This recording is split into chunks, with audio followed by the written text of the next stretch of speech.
Joining me now, Washington Post reporter Jonathan O'Connell and co-founder and CEO of the Seneca Project, Tara Setmeyer. She is a former GOP communications director. Welcome, both of you. Tara, for these Republicans, how do you balance the scales here? Is it more important to be in line with the president or support constituents and push back like those two that we heard there? Well, when you have a president who's polling around 36% in a midterm election year, it's more important that you respond to your constituents' needs because they're the ones who actually have to cast a vote for you. This is the challenge that a lot of Republicans are facing right now because Donald Trump's agenda is no longer popular. And in the piece written about what's happening here in this town, in this small town in Georgia, the constituents who voted for Donald Trump questioned their vote. They said, wait a minute, we didn't sign up for this. And I think there are a lot of Republicans across the country who are starting to realize that downstream, what Donald Trump is doing is impacting them. It was all good when it was, oh, it's okay if you go after those people or you do it somewhere else. But when it comes into their backyards, the byproduct of these policies, then people are starting to say, hold on a second, we don't like it. So this is something that's a challenge for Republicans because Republicans used to be the party that didn't like the overreach of the federal government coming into states and localities and telling them what to do. I mean, I'm old enough to remember when Republicans were very upset about the Kelo case when that came down back in 2005 about eminent domain and seizing private property. This is on a whole nother level when you have the government spending taxpayer money to create these detention centers, which are questionable in their humanity and their cruelty and even their constitutional efficacy here, coming into people's backyards using taxpayer money to do it and inflicting this on state and local governments without even their input. It's a problem for them. Yeah, for sure. Not in my backyard seems to be a resounding phrase on that one. So, Jonathan, you have new reporting on the DHS's $38.3 billion warehouse plan that is based off of documents provided to and posted by New Hampshire's governor. You note little information has been shared, though, by the Trump administration, and that's prompting concern from elected officials in the affected states. So talk about the disconnect here. Yeah, this is the most complete understanding we have of this mass deportation network that the administration is setting up by buying warehouses. They're looking at 24 warehouses. They've already closed on 8. Again, they're spending about $100 million in each one, more or less.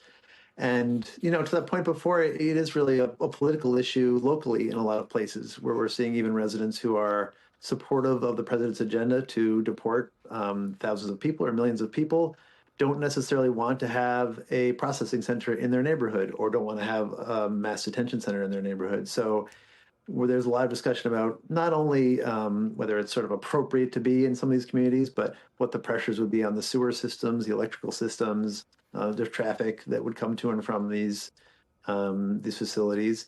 And, and some of these districts are very politically sensitive for the midterms in particular because, they're in swing districts or they're in swing states. And you're starting to see ICE and local politicians really kind of fight over whether these are the right sort of locations or not. So how are they fighting? What are the concerns that you're hearing, Jonathan, from people in these towns where the DHS wants to put these and even build detention centers?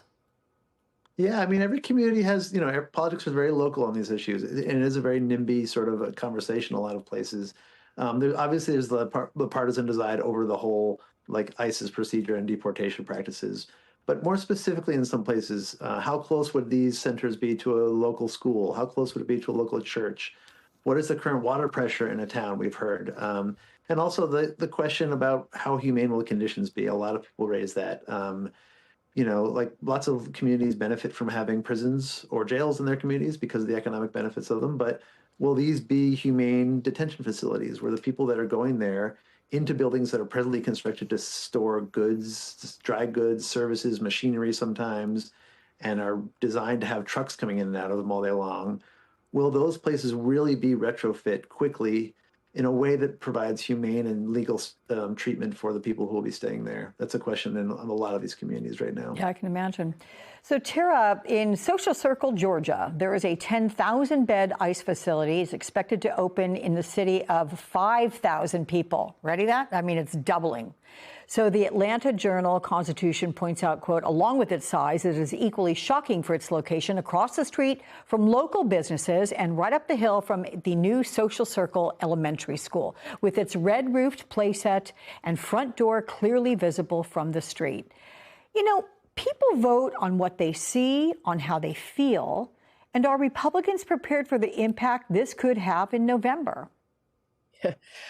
They're preparing for it now. That's why you're seeing a lot of reports about Republicans nervous about the potential onslaught in November of Democratic votes, and the fact that their gerrymandering scheme isn't working in places like Texas, where their Latino vote is collapsing because of immigration policies like this. A lot of Americans are looking at these reprehensible images coming out of places like Minneapolis, Chicago, LA, and frankly, it's across the country, but those places have gotten the most attention because of the bravery of citizens going out there and actually documenting what's going on.